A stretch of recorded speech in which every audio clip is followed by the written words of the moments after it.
Hello, George Russell, not happy again. He's not happy because he doesn't want the rivals who are trying to stop and slow Mercedes down, and he thinks it's unfair. The FIA announced a major change to qualifying in Japan. Lando Norris dealt a massive blow, but whose fault was it? Mercedes blocked Ferrari in their request to the FIA for extra testing for all teams through April. Max explains why Lewis is just wrong, and also Max kicks out Giles Richards from a press conference in Japan. But why? Why? We're going to get into it. So yeah, if you're a Formula One fan, of course, you're in the right place. Subscribe to the channel if you haven't already. Do smash a like on the video if you're watching right now. And when you do subscribe, make sure you've got the bell all icon ticked. That way you can stay up to date and in control of all the content that you engage with. Hello, chat. It's all kicking off. Loads of people in there. Corinne, Gemma, Queen of the Chat, Blaine, Dorley, Mario's in there. Eric's in there. Eric Venter, Sulu. Nice to have you all with us. And again, don't forget, before we get into the story tonight, live streaming tonight, Japan, FP1 and FP2 in the middle of the night for me. Might be better for you. So 2 o'clock, 2 a.m.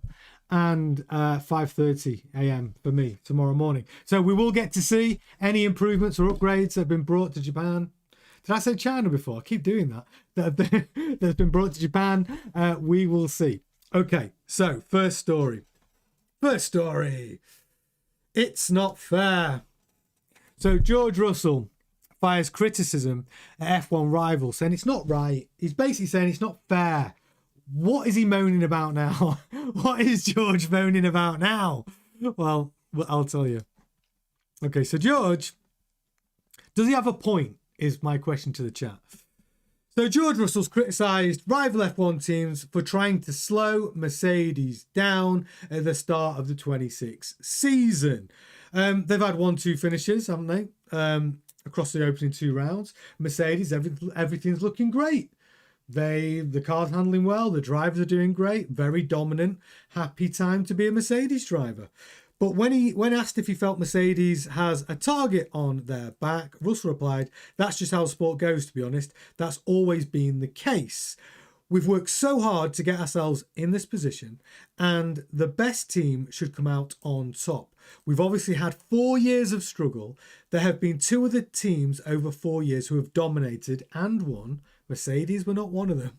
And just because we're back on top, I don't think it's quite right that everybody is trying to slow us down, especially when you're only 2 races in." So he's saying stop trying to slow us down. And what he's talking about is stop moaning about our front wing and stop persisting with the compression ratio.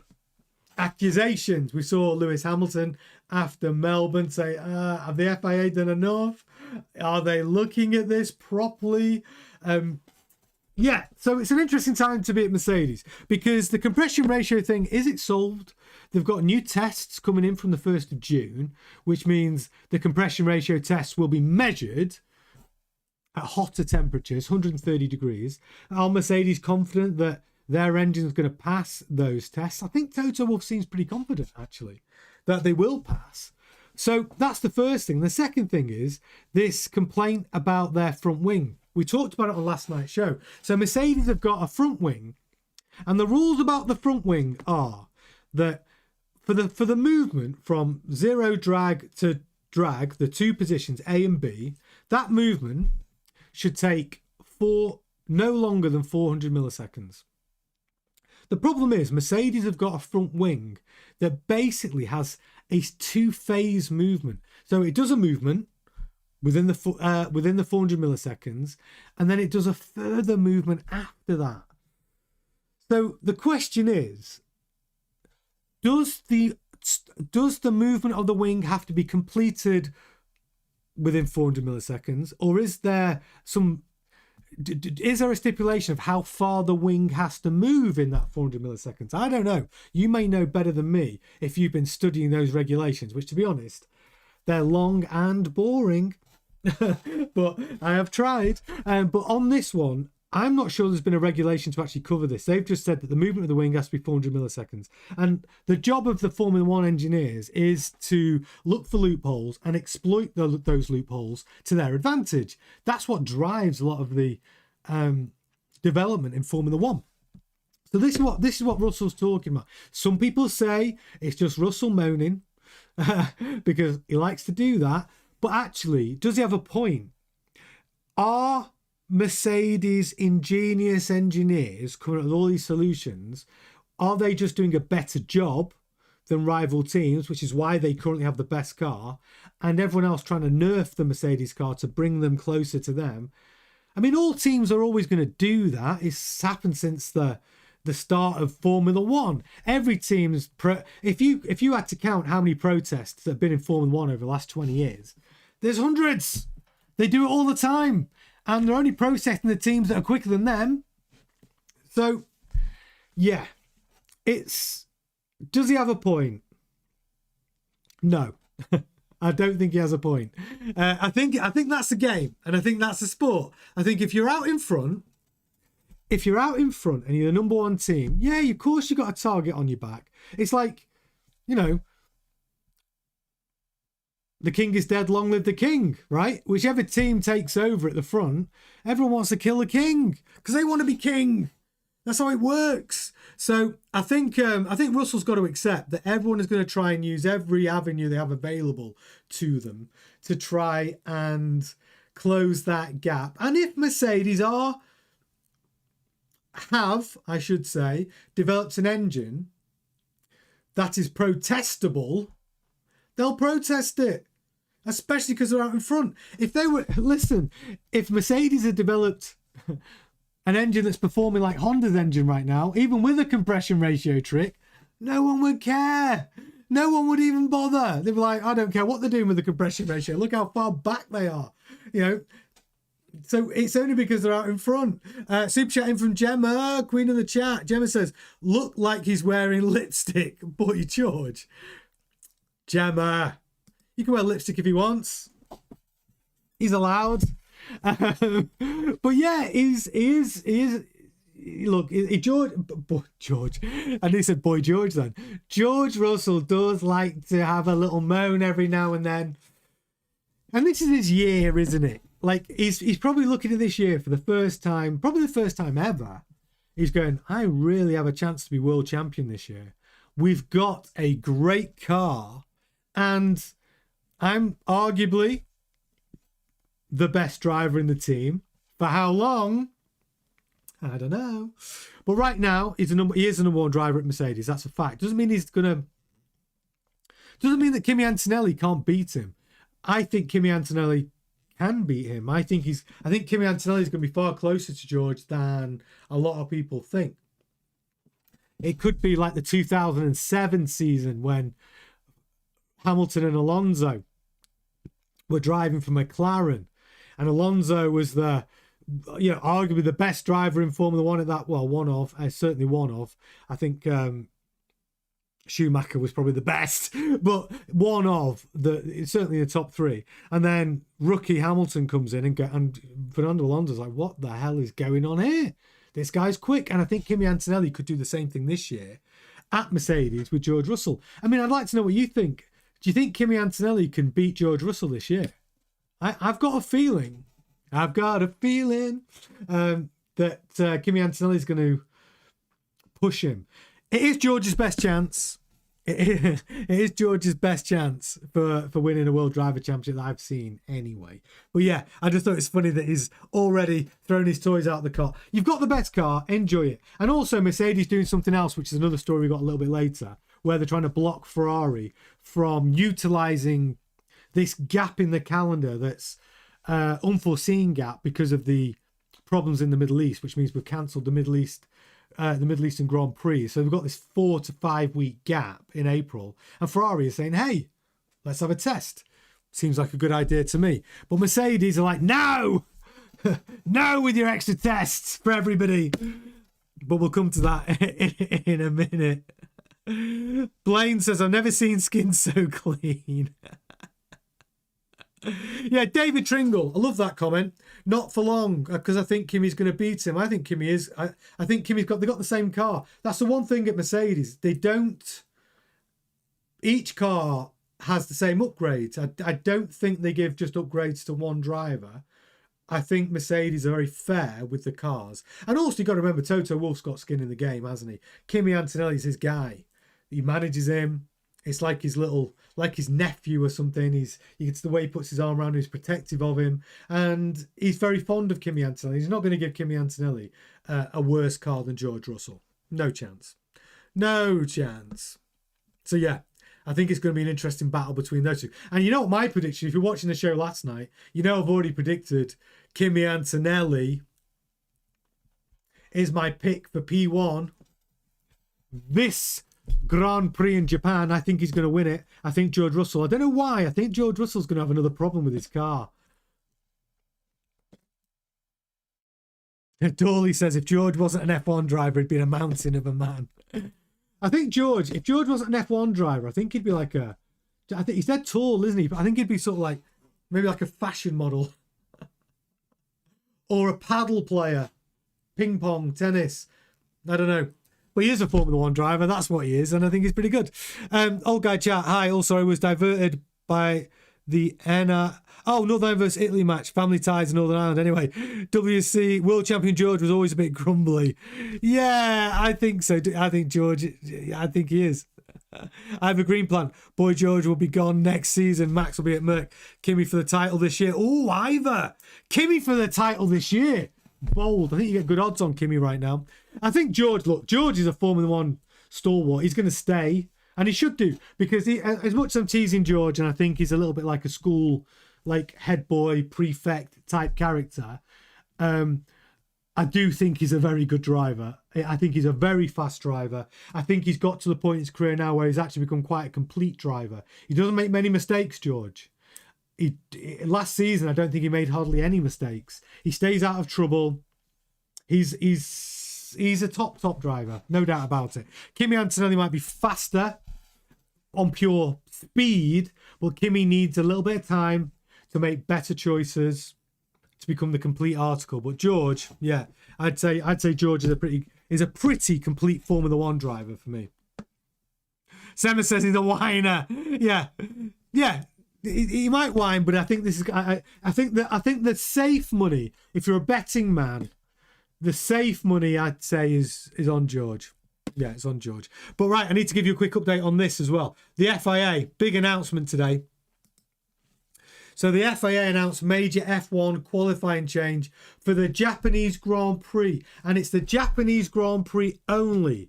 I'm going to make that crystal clear. They have made a change, but it's for the Japanese Grand Prix only. I think some drivers would like this as a permanent change, but maybe this is a test.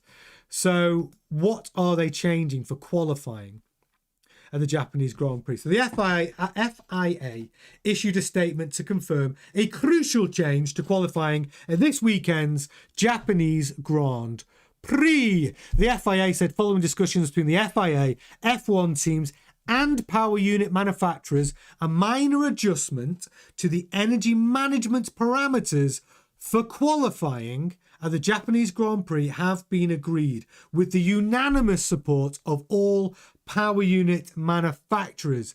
This is what they say. To ensure that the intended balance between energy deployment and driver performance is maintained, the maximum permitted energy recharge for qualifying this weekend has been reduced from 9 megajoules to 8 megajoules. This adjustment reflects feedback from drivers and teams who have emphasised the importance of maintaining qualifying as a performance challenge.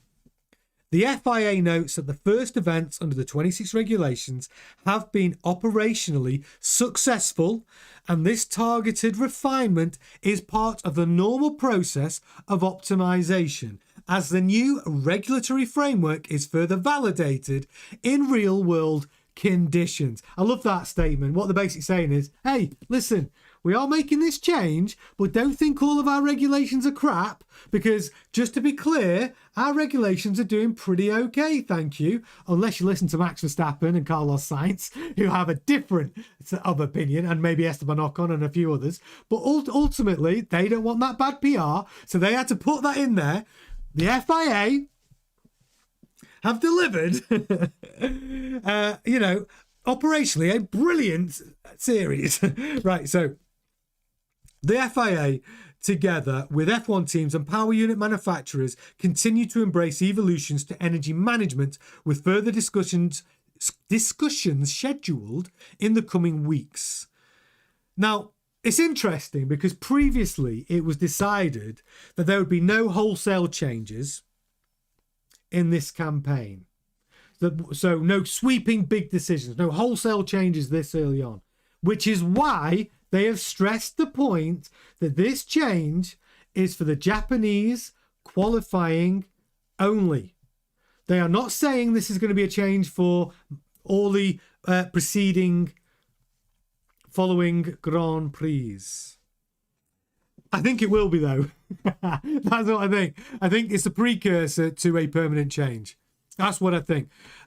Super chat. Yeah, get your super chats in. Guaranteed to be read out live on air. Gareth, thanks for your super chat, buddy. I think George is scared of Antonelli. Absolutely. And if he isn't, he should be. He should be, Gareth. I'm telling you, because let's look at the trajectory of Kimi Antonelli. Rookie last season. Great start to the season, got his first podium in Canada. Halfway through the season, a little bit on shaky ground. He was losing time to George. The Mercedes wasn't great. The car wasn't good, but George was performing very well. He was maximising the performance of the car, wringing its neck and getting the maximum out of it. Kimi Antonelli wasn't even within 3/10 a lap of George, actually. He was dropping down to 6-7 tenths, and it was looking a bit horrible. Then the press got on his back. Was it too soon to be in a top seat? Should he have gone and cut his teeth at a junior team, just like George Russell did at Williams? People said maybe Kimi Antonelli would have done better in an Alpine or a Haas or a, like a Sauber or whatever. That didn't happen. So people were saying, is he up to the job? He had to deal with a lot, and he was only, 18? A lot to deal with. And then what happened? He goes off for his summer break, and he comes back and he starts improving. And in the second half of the season, every Grand Prix, not by massive amounts, he got a little stronger, a little closer to George Russell. And then, for the last 5 Grand Prix, I would say Kimi Antonelli was on par with George Russell. And I can know when it was. It was just after George Russell signed his contract and Kimi Antonelli signed his contract. It was as though Kimi thought, okay, my seat's safe for next year. He was worried, is he going to keep his seat in Formula One? The contract negotiations were really protracted. They went on and on and on and on, because Toto Wolff was also courting Max Verstappen at the same time, making George wait, and at the same time making Kimi wait. They didn't know their future for 26. After that happened and that contract was signed, Kimi Antonelli found his groove. And since that point, he's got better and better and better. And going back to this, now we're in this season, look how we started the season. Yes, George looks slightly stronger than Kimi Antonelli. But I think in qualifying in Shanghai, there was under 2 tenths between them. That's not a big gap. It's not a big gap. And Kimi Antonelli drove a great race as well. Flawless in a lot of ways. Well, not flawless, sorry. He locked up on the second to last lap. Completely out on his own in Shanghai. And he did have a little squeaky bum moment. I think it was, I want to say turn 14 in Shanghai. He locks up. He wasn't even being challenged. And that's the point. Like, he's still a learner driver. You can't be having mistakes like that. But luckily it was right at the end of the Grand Prix and he didn't put it off the track. He kept it on the tarmac. But yeah, I do believe that Kimi Antonelli, his ceiling is very, very high. And George Russell this year, I think Kimi and the 2 Ferrari drivers, depending on the development that comes with the Ferrari, are George's biggest threat that I can see. And George, we've not seen him under pressure. It's all good and well me saying George feels to me like the complete driver. Let's see how George Russell handles a teammate who's a tenth off his pace, maybe sometimes he's quicker than him, keeping him on his toes, only a few points behind him in the World Drivers' Championship. How does George Russell handle that? Especially if George has a problem. He has a DNF. Kimi wins. He scores all the points, takes 25 points, and he maybe gets the lead out, just like Piastri did with Lando Norris last season. I mean, it could happen. How does George handle that? We haven't seen it, have we? How does George handle the meta game in Formula 1? That is yet to be seen. So I don't know.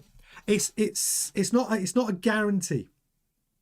Wiz says if Kimi can beat George around 40% of the time, he will be within striking distance should George have some misfortune. Just what I was... Love that, Wiz. Just what I was touching on. Exactly that. If Kimi is always within 1 or 2 tenths, in qualifying, and he's always like, those two on the front row, and like Wiz said, George has some misfortune. He's fighting with the Ferrari, they get a bit ambitious, Ferrari maybe, or George. They have some contact. Kimi then, goes off, and, there's a lot of situations that can happen. And if George is out in P1 and the Ferraris have got an amazing, and let's say they qualify 3 and 4 this weekend, and we know what they're like off the start, easily there could be a coming together, a loss of a front wing, a nudge that allows Kimi through into some clean air. There's a lot of things that can happen. So let's see. So I'm excited for it, though. I'm excited for my all-nighters this weekend for the Japanese Grand Prix. I hope you're all going to join me for the watch-alongs. First one tonight will be on at... I've not set them up yet, but let me just double-check my calendar. Yeah, 2 o'clock. First one's at 2 o'clock, and then the second one's at 5:30 a.m. So 2 a.m. UK time. Make sure you're tuning in on F1 Grandstand for FP1. We'll see if any improvements are coming. Olga chat. TC, low battery equals Merc advantage. That's true.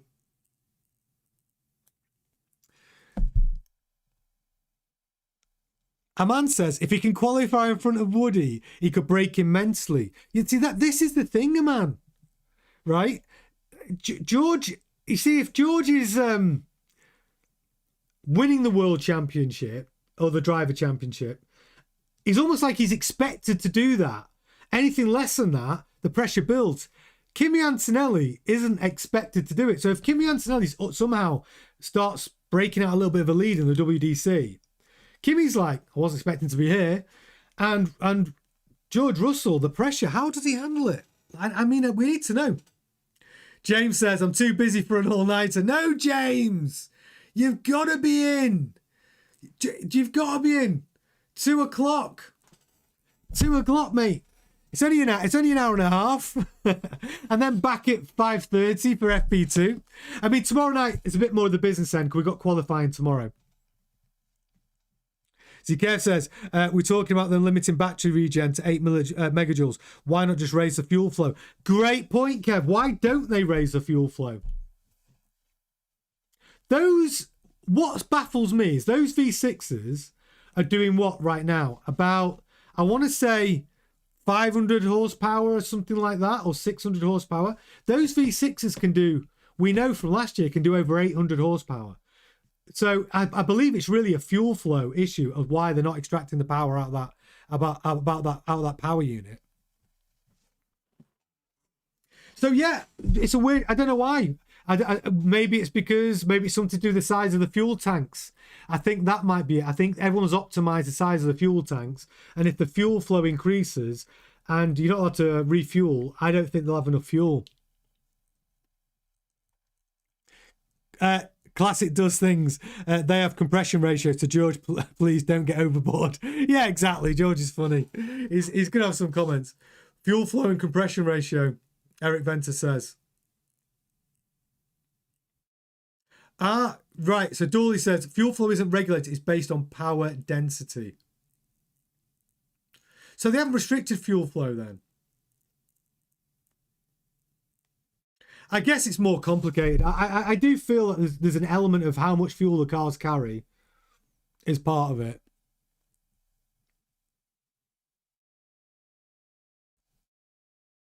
Oh, so Kev says quali won't affect the fuel tank as you only need a small amount of fuel. That's true. Just raise it for quali. Yeah, that's a good point actually. Yeah, so I'm guessing. I think what it is now that with them, what this new situation from the 9 megajoules down to 8 megajoules for qualifying, it's just going to be an engine map, isn't it? It's literally going to be a software map. Boom, there it is. Quali mode. Japan quali mode activated. And if you believe, hang on, if you believe Lewis Hamilton, he says that Mercedes have got a secret quali mode. We'll never get around that. Jim Clark says, you see just how good or God a driver can be when they bang in a performance like nobody on track. Senna, European Grand Prix 92, Schumacher at Spa, Verstappen, Brazil 24. Senna's European Grand Prix 92 was one of my favourite first laps of any Grand Prix ever. If you've never seen it, go and watch the first lap of the European Grand Prix. Portugal, wasn't it? 92.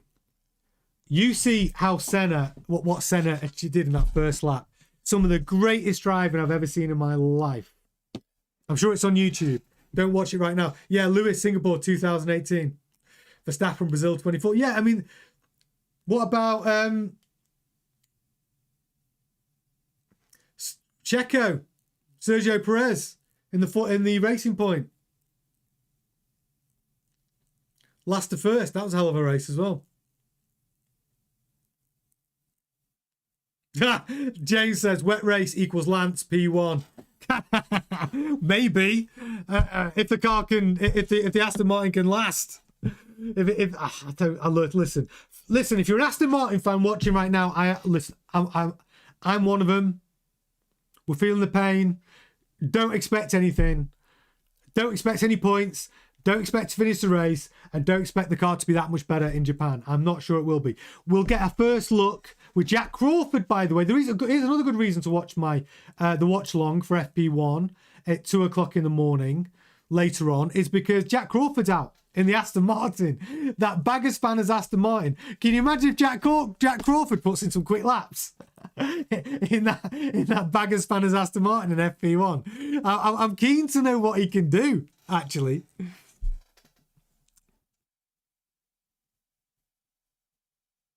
Wiz says, I wonder what odds Coral will give on Russell winning title and then find he's out of Mercedes drive next year. Oh, listen, it's not a bad accumulator, that. And then you probably get some good odds. But that could happen. It's not a bad bet. It's not a bad bet. Right, next story. So, Lando Norris has been dealt a bit of a blow. Well, quite a big blow, actually. Lando Norris dealt major blow after Mercedes investigation. What's this all about? So, as you know, horror show in Shanghai for Mercedes. Let's get into it. So, high performance powertrains have been working with McLaren to fix the issue that the McLarens had in Shanghai. Now, in Shanghai, neither McLaren started the race. Both cars had different electrical faults. So, McLaren have then been working with high performance powertrains, Mercedes, to get to the bottom of it. And it turns out that the battery on Lando Norris's car fried. Now, why is this a major blow? It's because you're only allowed 2 batteries per season per driver in this current regulation cycle. Now, for the year 1, because it's the first year, they allow you 3 batteries per driver, but only for year 1 of this 5-year regulation cycle. Problem is, Lando Norris's battery was cooked. Second Grand Prix. They've been working hard to try and fix whatever the problem was with the battery and the battery recovery or whatever caused the problem. We don't know exactly what the fault is. I don't know what it is anyway. You might know. And for Lando's fault, that meant that battery is cooked, could not be saved, and it's absolutely done in. Piastri had a different electrical fault, which also prevented him from starting the Grand Prix in Shanghai. But his battery, they've managed to save it and they've repaired it. That sounds a bit sketchy to me. I don't know how damaged it was, but 2 electrical faults. Norris gets a new battery, which means he's allowed another 2 changes this year. Piastri's battery's been saved. You see, the thing is with battery technology, I'm not sure that we won't see a battery failure for Piastri this weekend. They think they've fixed it, and on the machines and everything else on the computers, oh, this battery's fine. Let's see what it's like in a car. And if this is a problem where McLaren are just eating up batteries, then yeah, it's a bit of an issue. So anyway, what Lando Norris said, he said alongside high performance powertrains, it took a little bit of time to figure what was wrong. And then he said, of course it hurts us as a team, the double DNS. It certainly didn't make us look good to have 2 cars not starting the race. I think what hurt more is the fact that it was out of our control. Now, this is interesting. So Lando Norris says, I think what hurt more is it's out of our control. So what does he mean when he says that? So with that statement, he's basically saying, I'm pointing the finger at Mercedes here. I don't think it's our team. I don't think it's, I don't think we've done anything wrong here. I think it's a Mercedes issue with the power unit or battery or whatever part of that system. And that's why he's saying it's out of our control. One of those things, but it's not McLaren's fault. And I think McLaren has to be really careful right now about whatever they say about Mercedes. I mean, I love them. I want them to tell the truth because that's what we want as a fan community. Of course we do. But if McLaren still want to be supplied with Mercedes engines in the future, I think McLaren's going to be the first one on the chopping block if Mercedes decide to reduce their customer teams. So I think there's a political game. But this is where I think Norris tries to do some positive PR. He said, but with high performance powertrains, we've worked hard to figure things out, to understand how it happened, why it happened, and of course, we'll do everything we can to make sure it doesn't happen again. You live and learn. It was a tough one for all of us. None of us wants to have a weekend like that, and especially start a Sunday like that. So yeah, it hurt a lot, but at the same time, a good time for us to learn, a step back and move on to this weekend. So yeah, Norris, obviously current Formula 1 world champion, having a horrible start to the season. McLaren not looking good. McLaren not, there's rumours about the gearbox not being very well. The gearbox isn't very good. It's fact. Gearbox is not really working too well with that Mercedes power unit at the moment. Obviously, the battery regen system, how much of the Mercedes system are they using? How much is it the integration of their own systems that are causing the problem? And to already eat one battery up already is a bad situation. Will they improve in Japan? That's the question. Can they get their SH1T together in Japan? Well, when they're on track, they don't look slow, do they? McLaren, I would say, probably sit for me as the 3rd quickest team, but reliability is their problem. So if they have a reliable weekend, technically, then I think McLaren could be in the mix. I mean, I've got Piastri as my P4, so that's what I think. I think McLaren could do something, but yeah, that's what's going on. Bad news for McLaren at the moment. Mercedes. What's going on? Mercedes are reluctant to let the FIA approve Ferrari's test proposal for F1's April break. I talked about it a minute ago, but we'll get into it. Mercedes again. Everything Mercedes are doing is trying to stop rival teams developing their cars to catch them up. And of course, why would you want them to all catch up? So they're pushing back on additional upgrade opportunities. They're pushing back on Ferrari's suggestion of a test in April, so allow the. I don't think it's a bad. I think from a fan and spectator, like we want all the teams to sort of converge a little bit in times. We don't, right now between P1 and P22, it's like 3 seconds a lap. It's too much. So we do want the teams to converge and get closer together. It's better racing, right? Better racing for us. So we want that to happen. And But if you're out in front and you've got a massive advantage, of course you don't bloody want that to happen. And Mercedes are making it difficult. But the Formula One teams right now, this has been the biggest regulation change in as long as I've known Formula One. So many things have changed. It's a huge regulation shift. And, you know, the teams do need a little bit of help. And so an extra, you know, a test for all teams, by the way, with unlimited running is probably exactly what they need. Gareth, thank you much for your super chat, buddy. They probably have my landlord. He can't fix my electric shower. Yeah, does your landlord work for Mercedes? Well, they definitely couldn't fix Norris's battery. Thank you, Gareth. Yeah, it's but they did manage to save Piastri's battery though.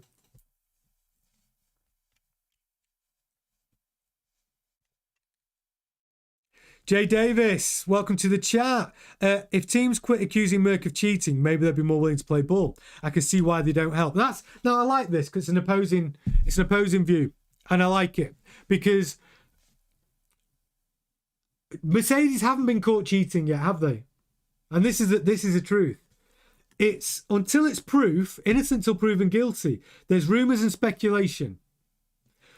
The teams suspect the Mercedes of cheating in many different ways, but until it's proven, it's all it is an allegation. And the teams forced to change with the FIA on how they measure the compression ratio. That's been sanctioned as of the 1st of June. There's a new test for the compression ratio for all cars to be tested at hot temperatures. Now, if Mercedes pass that test, and I think they will actually, like, what do they do then? Yeah, you're just going to have to improve your power unit, aren't you? If Mercedes pass those tests in June, and I think they will. Toto Wolff doesn't seem to be scared. I think Toto's, if they haven't done a sort of an imitation of that test in their own factory, so they know, yeah, we're good. We're good at 130 degrees, like we were good at 75 degrees, like we were good at ambient temperatures at 30 degrees. You know, we're good at 75, we're good at 130. They probably, so when all this new test situation comes in from the 1st June for compression ratios, they're going to pass it. I mean, I'll tell you right now, they're going to pass it. They are. There's no doubt in my mind. So that's the first thing. So, and if they pass it, everyone else, what they're going to do then? How are they going to? They're going to start accusing Mercedes of cheating. It's a tough one, because if they are achieving that 17-1 compression ratio, then they're not getting caught, are they?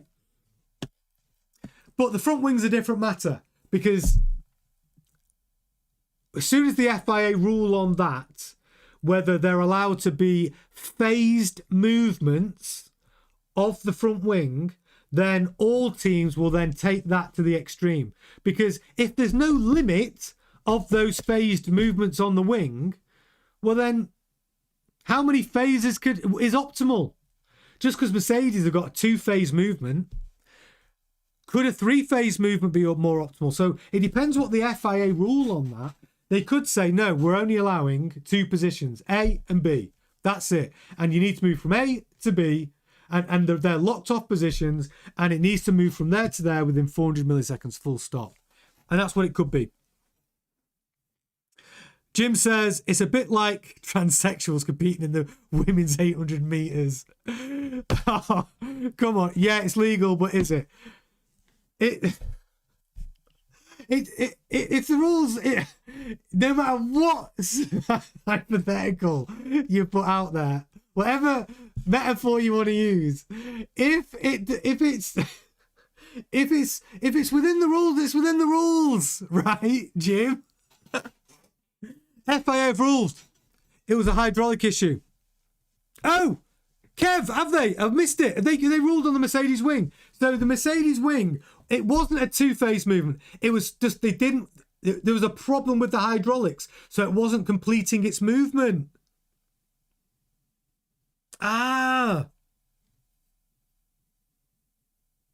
Jaman says, read the new tests are only at 130 when most engines run at 140 to 160 on the top end speeds. You see, that's the thing, Jaman. I know. I thought that the Mercedes power unit was running at temperatures around 170, 175. So Wolf must have been going, yeah, you can measure it at 130. No problem.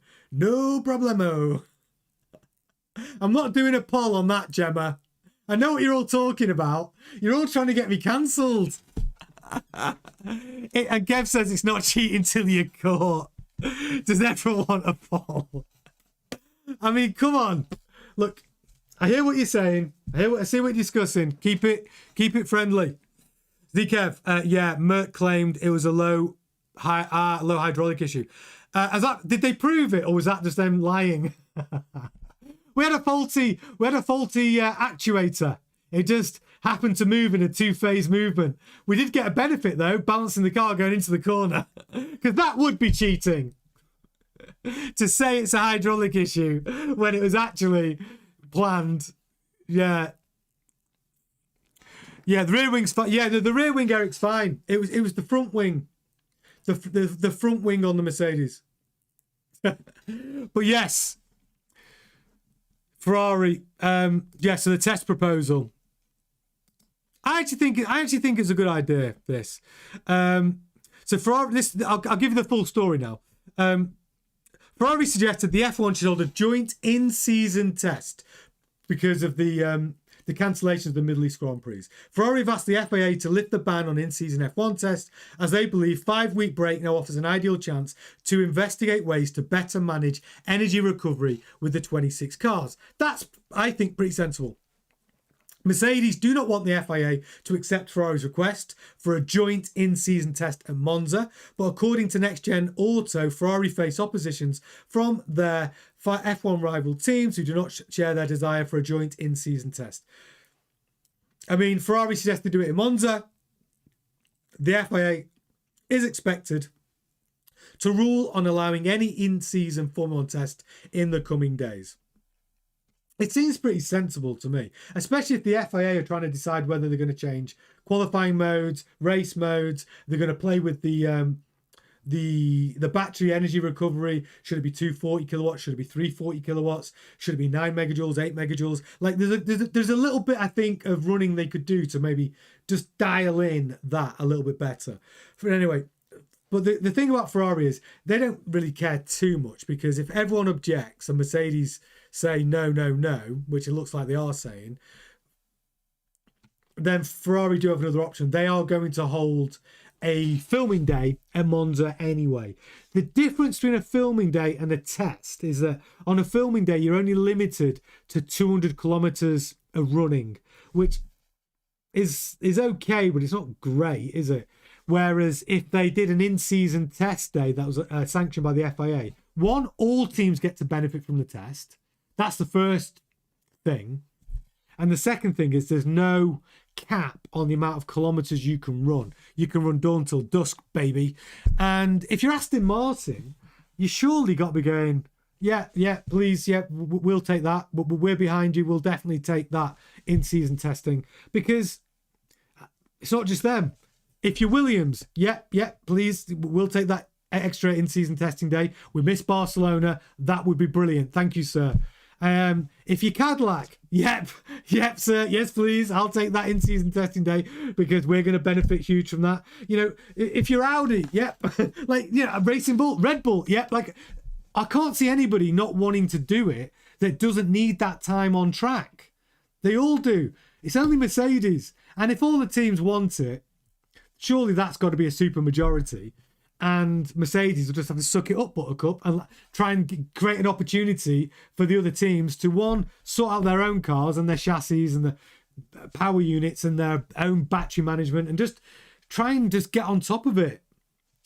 I think it'd be good.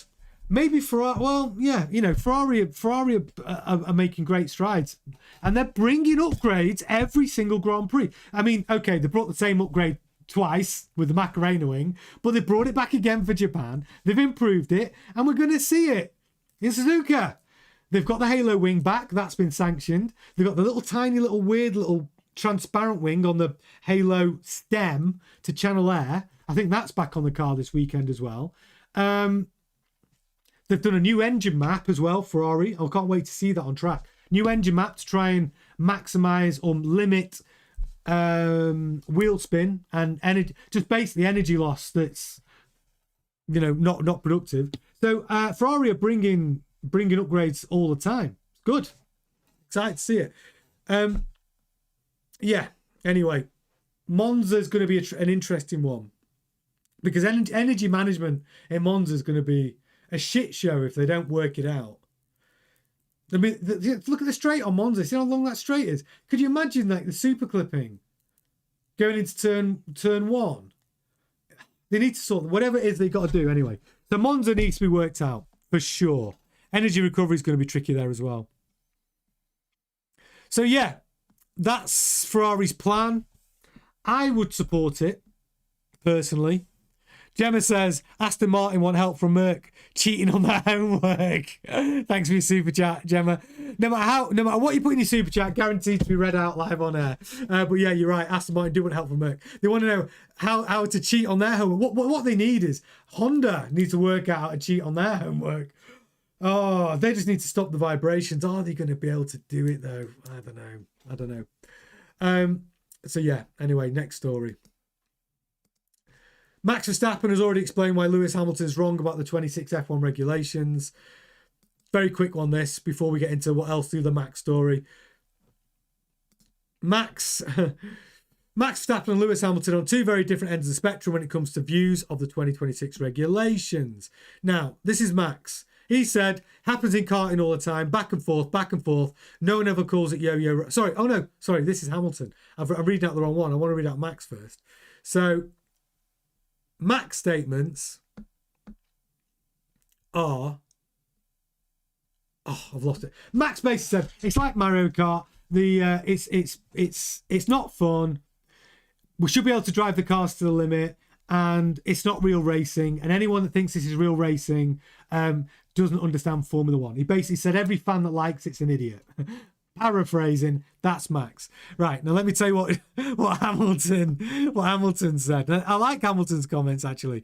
So Hamilton described the new rules as they said it is real racing when asked about the increased overtakes in 26. He said it happens in karting all the time, back and forth, back and forth.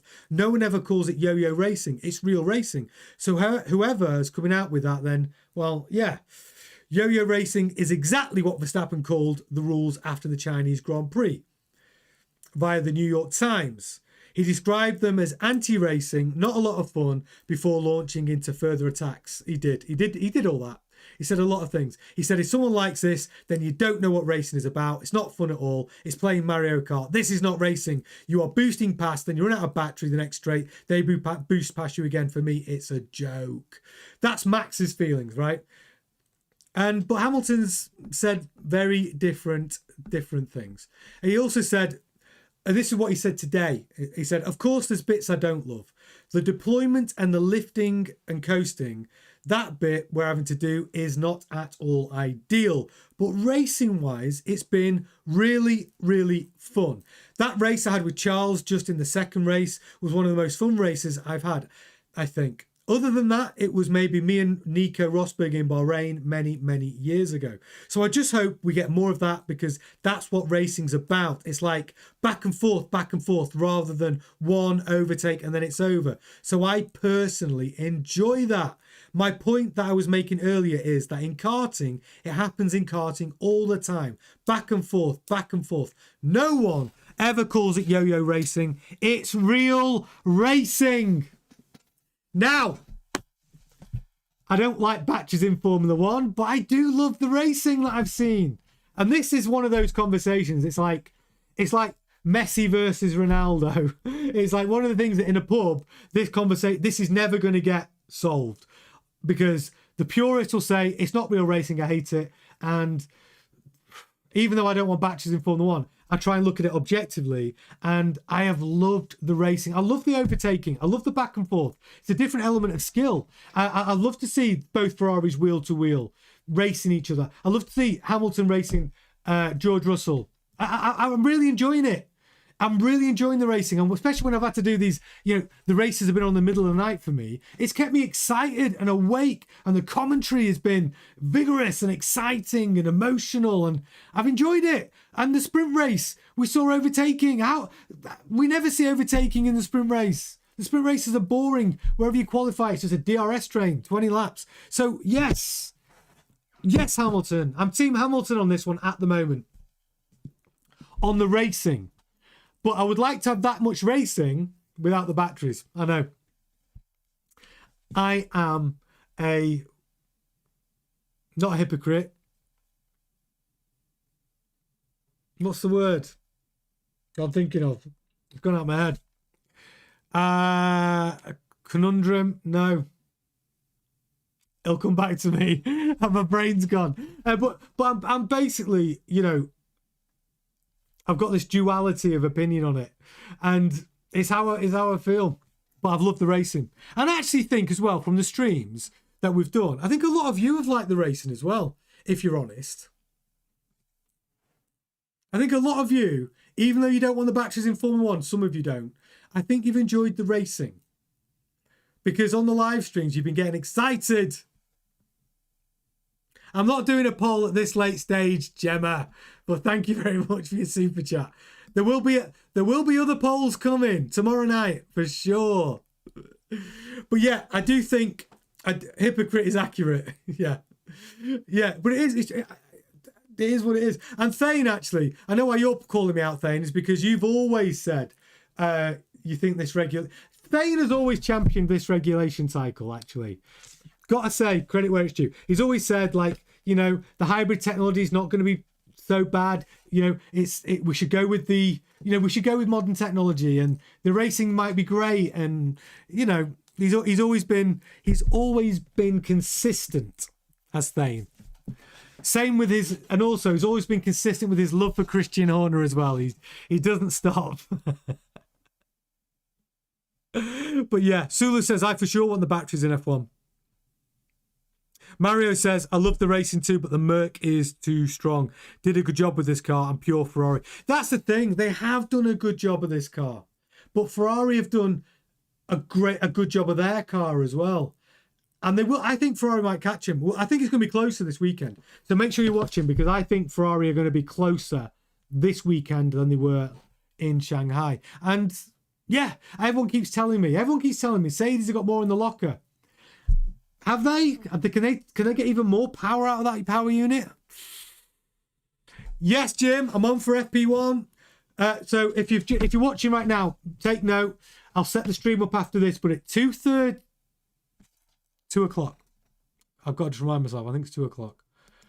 2 a.m. UK time tonight / tomorrow morning, 2 a.m. I will be on live streaming for FP1. Set your reminders, set your alarms. We'll have we've got all of the graphics, all of the data you could possibly want, everything you want. It's so tune in. 2 o'clock. We'll be going live half an hour before it starts, and we'll be doing FP1. Better get some sleep. I've got too much to do. I've got a load of new graphics to do. But yeah, that's what's happening. So we'll be back for that. And final story of the night. I'm glad you stuck around for this one, because this one's my favourite. Max Verstappen refuses, basically kicks out a journalist from his media conference. Why did he do it? What should he have done it as well? I mean, that's a different question. So Max Verstappen delayed the start of his media session on Thursday, that's today, due to being unhappy about the presence of a specific journalist. Giles Richards is his name. Here's the thing. So he was sitting down for his scheduled 10-minute session, and Verstappen spotted Giles. He said, I'm not speaking until he's gone. And Giles thought he was joking. And Giles said, are you being serious? And what was this all about? Well, it's because at last year's Abu Dhabi Grand Prix, final race of the season, as you know, Max Verstappen on a charge, challenging Lando Norris to win the World Drivers' Championship. And obviously he didn't win, did he? Lando took it. Max got second. And at the end of Abu Dhabi, in the press media conference, Giles said this. He asked him whether He asked Max if he regretted the controversial moment of contact between himself and George Russell at the Spanish Grand Prix, a moment that cost Verstappen valuable points in the championship. So Max felt that was an inappropriate question. He's just lost the World Drivers' Championship, and a journalist pushing the point of his worst moment of the season, at his worst moment, at his following worst moment of the season of not winning the World Driver Championship. And then, so at the time, Max said, you forget all the stuff that happened in my season. The only thing you mention is Barcelona. I knew that would come. You're giving me a stupid grin now. So obviously this journalist was like, oh God, Max is having a go at me. This journalist, Giles Richards, giving Max a stupid grin at the time, apparently. I don't know. Yeah, it's part of racing at the end. You live and learn. The championship is one of 24 rounds. So, I've also had a lot of early Christmas presents given to me in the second half, so you can also question that. So that was the issue. That question that Max got in Abu Dhabi from Giles, he thought it was insensitive, thought it was inappropriate, thought he was pushing buttons. So when he saw him in the press pen today for the media conference that Max does, a 10-minute media conference, he went, get out. And then actually forced him to leave. So after establishing the question was the issue, the journalist questioned again whether Verstappen wanted him to leave. That's what happened today. And Max said, get out. And then after he left, he said, right, we can now start. Oh, I don't know. This is one of those. It depends how you see it. Because a journalist has got to do his job. Look, I know a journalist has to do his job. And you're dealing with people, as soon as they finish the race, the drivers are already heightened. But when you've just lost the World Driver Championship, you're going to be super heightened. But as a journalist, and if that journalist has gone, I think I can pinpoint the moment where you lost this, how do you feel about that? Because that was a mistake in Spanish Grand Prix, obviously costing points. And yeah, it was a pivotal moment in the season. Not his finest hour. And yeah, if he hadn't done that, could he have won the Drivers' Championship? Well, yeah, but possibly. But yeah, look, is that you have to really decide whether that question was valid at the time. Yeah, Peter Arnold, we demand polls. I promise you there'll be polls tomorrow. I promise. And Tosi says you're forgetting Max never did anything wrong. And here's the thing: if I'm trying to be really truthful about it and put myself in both positions. If I'm a journalist, right, if I've got my journalist head on and I truly believe that the reason why Max has lost the World Driver Championship and that point is valid and I want to know whether he's thinking about that and I want to get under, and it's a tough question, but does a tough journalist ask that question? They probably do. If you're the driver on the receiving end, you're going to feel like it's insensitive. Here's what I think he should have done, but maybe he only got one question. Has anyone ever heard of a shit sandwich? The journalist should have said, Max, brilliant season. I just want to ask you about this brilliant thing. And after he's asked him about the brilliant thing, go, look, and then say, this is the shit sandwich bit. Look, I know you're probably not going to want to ask, but I need to ask you if you think this was a pivotal moment in your season. That moment of contact with George in the Spanish Grand Prix. Is that in your thoughts today? Let him answer it. He's probably not going to be happy about it. And then after that, go, and then ask him tell him something brilliant again. Shit sandwich. Why didn't he just do that? But if you're only given one question as a journalist, you get one question. You can't do that, can you? Yeah, well, thanks, James. But if you get one question, you've either got to go for it and think, I'm going to piss the guy off. Maybe I'll get a soundbite. Maybe I'll get a moment. But here's the other thing: why has Max got the power to kick him out of the press conference? Is it Max's press conference, or is it McLaren's press conference, or is it the FIA's press conference? Or is it because he drives for a team? I mean, that's a little bit dubious as well. Should we be allowing drivers to kick people out of press conferences? Because I'm pretty sure that drivers are contractually bound to do their press duties. They have to tick all these boxes in their contract. So to drive in Formula One, you have to do this, and this, which means You have to get the press pen after your Grand Prix. You have to do this. You have to tick the boxes, which is why we see drivers like Lance Stroll going, yep, no, yep, no, to all the questions. He isn't contractually bound to give bloody war and peace answers to the questions. He's just contractually bound. He has to show up. He has to do it. And so if the drivers are contractually bound to be in those press conferences, why are they able to say, I'm not starting the press conference if he's in there? You don't like the journalist. Tough. He's still a journalist. He's still an accredited member of the press. You know, you didn't like his question. Get over it. Doesn't mean you can kick him out. Just don't answer his questions. Do what Lance Stroll does and go, yeah, I've heard your question. No comment. Next. Like, but kicking him out of the room, it's a bit sort of like, if I'm not going to, if it's me, I'm going to tell him to piss off. This is my job. I'm a journalist. I am not leaving the room. You can choose not to answer me if you want, but I'm not leaving the room. You leave the room. You break your contract. And then Tony Craig gets escorted out by security for trying to have a go at the number one driver. But that's how I would feel. But that's how I feel. Thane says, thanks for your super chat, Thane. Why do I keep having to tell Max to do his job? Yeah, exactly.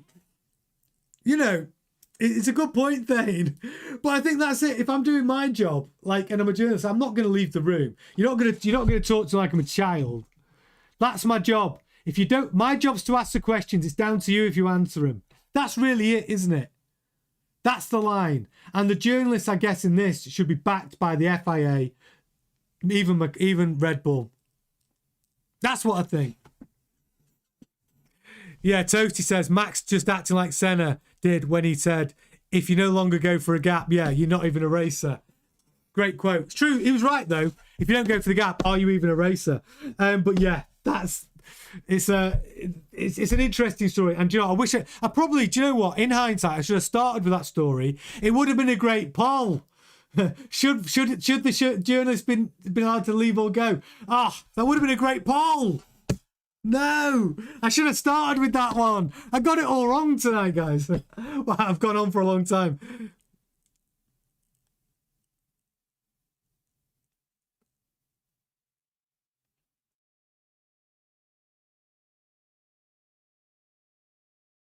Yeah, exactly, Toti. Yeah, Senna's saying that was bullshit and he knew it. Yeah.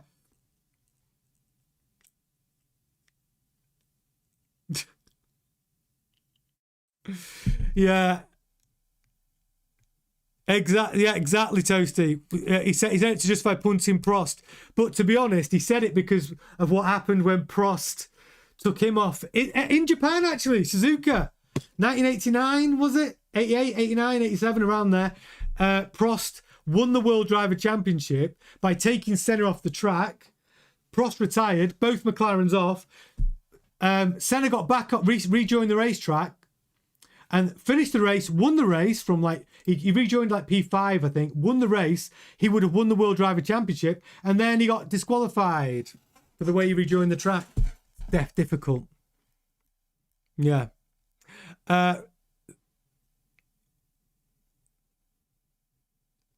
Thane says, I'm doubly mad at Max. One for what he did and two for making me defend the British press.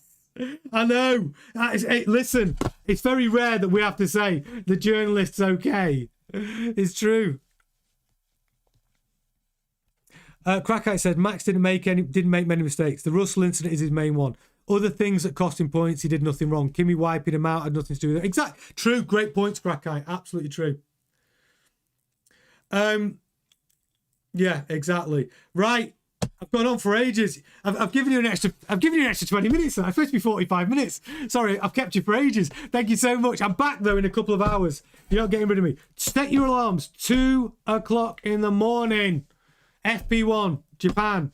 I hope you're all there. Do smash a like on the video before you go. And if you haven't subscribed yet, do subscribe to the channel. Lots of fun stuff. Loads of new stuff, loads of cool things happening. Join in. So I'll see you all at 2 a.m. Oh, I'm going to need some big coffee. And thank you so much for watching. Set your alarms. See you in a couple of hours. Enjoy yourselves. Ta-ta.